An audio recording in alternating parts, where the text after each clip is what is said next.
Hello students, how are you? My name is Saqlain Hyder. Today we are going to start another topic, that is the basic difference between prokaryotic and eukaryotic cells. In my previous discussion, I told you that Robert Hooke, whenever discovered the cell, another scientist came, that is the Robert Brown. Robert Brown said that cell is not empty, cell जो है वो अंदर से खाली नहीं है। तो Robert brown ने ये डिस्कवर किया, ये इन्वेंट किया कि सेल के अंदर कुछ ऑर्गेनेल्स भी मौजूद हैं। सेल अंदर से बिल्कुल खलिया या खाली नहीं है। जब इलेक्ट्रॉन माइक्रोस्कोप इन्वेंट हुआ, क्योंकि सिंपल माइक्रोस्कोप जो है वो बेसिक ऑर्गेनेल्स सेल के नहीं दिखा सकता, तो जब इन्वेंशंस बढ़ी, डिस्कवरीज बढ़ी, whenever new types of higher level of microscopes were invented, then they considered that the cell is not empty. Inside the cell there are many other types of organelles are present. Okay, in the next discussion we will discuss about those organelles and their main functions. तो cell जो है वो खाली नहीं है, उसके अंदर बहुत सारे ऑर्गेनेल्स मौजूद हैं। तो ऑर्गेनेल्स की बुनियाद पर सेल को दो में डिवाइड किया गया है। One are called the prokaryotic cells and another is the eukaryotic sales.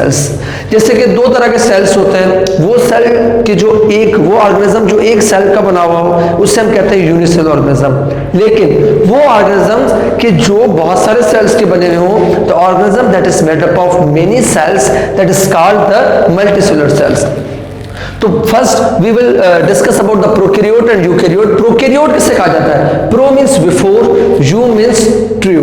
Prokaryotes means those type of cells that have not a true nucleus.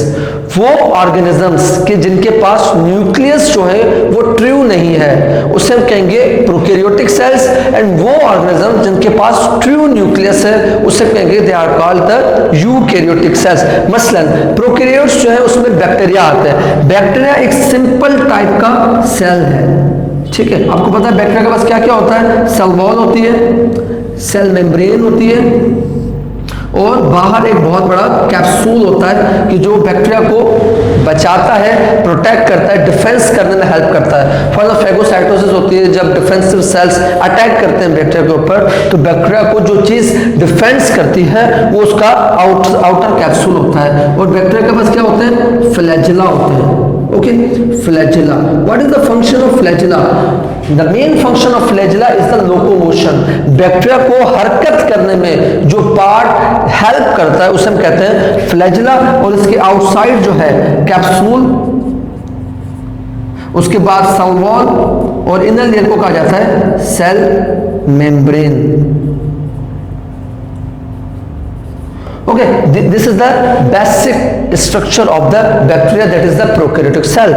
Bacteria को प्रोकैरियोट क्यों कहा जाता है? क्योंकि बैक्टीरिया के पास मेन मेम्ब्रेन बाउंड ऑर्गेनेल्स नहीं होते, और इसके अंदर जो डीएनए होता है वो अंदर फैला हुआ होता है, न्यूक्लियस ट्रू नहीं होता। इनके पास न्यूक्लियर मेम्ब्रेन नहीं होती कि जिसके अंदर न्यूक्लियस जो है वो कंजेस्टेड हो, इसलिए इसका न्यूक्लियस जो है वो नहीं होता, तो उसका डीएनए स्कैटर्ड होता है। लेकिन whenever we talk about the eukaryotic cell, तो जो यूकैरियोटिक सेल होता है, यूकैरियोटिक सेल के अंदर सेल मेम्ब्रेन, न्यूक्लियस, अंदर उसका डीएनए जो है वो न्यूक्लियस के अंदर पैक्ड होता है, तो इसलिए इसको कहा जाता है यूकैरियोटिक सेल, क्योंकि इसके पास न्यूक्लियर मेम्ब्रेन होती है।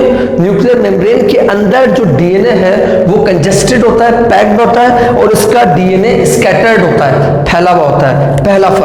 पहला फर्क प्रोकैरियोट और यूकैरियोट में क्या है कि प्रोकैरियोट्स जो होते हैं उनके पास न्यूक्लियर मेम्ब्रेन एब्सेंट होती है, और जो यूकैरियोट्स होते हैं उनके पास न्यूक्लियस होता है, न्यूक्लियर मेम्ब्रेन होती है, जिसके अंदर डीएनए पैक्ड होता है। इसका डीएनए स्कैटर्ड होगा और इसका डीएनए जो है वो कंजेस्टेड होगा, आपस में पैक्ड होगा।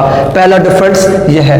Most prokaryotes are unicellular. जितने भी प्रोकैरियोट्स हैं वो ज्यादातर यूनिसेलुलर होते हैं। कुछ प्रोकैरियोट्स ऐसे हैं कि जो यूकैरियोट्स होते हैं, कुछ यूनिसेलुलर ऑर्गेनिजम्स ऐसे हैं, लेकिन ज्यादातर जो प्रोकैरियोट्स हैं वो यूनिसेलुलर होते हैं, और मोस्टली जो यूकैरियोट्स हैं वो मल्टीसेलुलर। मसलन हम ह्यूमंस यूकैरियोट्स हैं, प्लांट्स यूकैरियोट्स हैं, फंजाई जितने भी वो सारे यूकैरियोट्स है। Okay, second one difference, the nucleus is poorly defined. Nucleus जैसे मैंने आपको बताया, इसका जो न्यूक्लियस होता है वो पोरली डिफाइंड होता है, आप उसको डिफाइन नहीं कर सकते। उसका जो डीएनए है वो स्कैटर्ड होगा, इसका डीएनए पैक्ड होगा, इसका न्यूक्लियस बाकायदा प्रेजेंट होगा।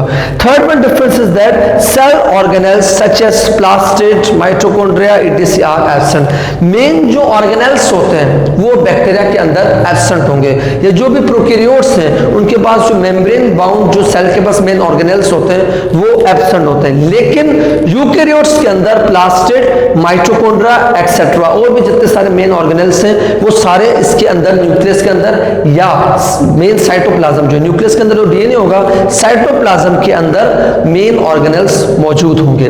ओके, इसकी एग्जांपल है बैक्टीरिया और यूकैरियोट्स की एग्जांपल है फंजाई, प्लांट और एनिमल्स। दूसरा, मसलन बैक्टीरिया के पास माइटोकॉन्ड्रिया नहीं है। As you know that the main function of mitochondria is to produce the energy. Cell को जो एनर्जी प्रोवाइड करता है वो बेसिकली माइटोकॉन्ड्रिया है। तो जब प्रोकैरियोट्स के पास माइटोकॉन्ड्रिया नहीं है, so where from bacteria can get their energy. Bacteria अपनी एनर्जी कहां से हासिल करेगा? बैक्टीरिया के पास एनर्जी हासिल करने के लिए या रेस्पिरेटरी एंजाइम्स होते हैं जो कि उसकी सेल मेम्ब्रेन पर रेस्पिरेटरी एंजाइम्स मौजूद होते हैं, उनको कहा जाता है मीजोजोम्स। मीजोजोम्स मीजोजोम्स क्या है? रेस्पिरेटरी एंजाइम्स हैं जिसके जरिए बैक्टीरिया जो है वो रेस्पिरेशन भी करता है और एनर्जी भी हासिल करता है, लेकिन दे doesn't need any mesosome because जो यूकैरियोट्स हैं उनके पास माइटोकॉन्ड्रिया मौजूद है तो उनको मीजोजोम की जरूरत नहीं है। Mitochondria is the powerhouse of the cell. Mitochondria के अंदर क्या होगा?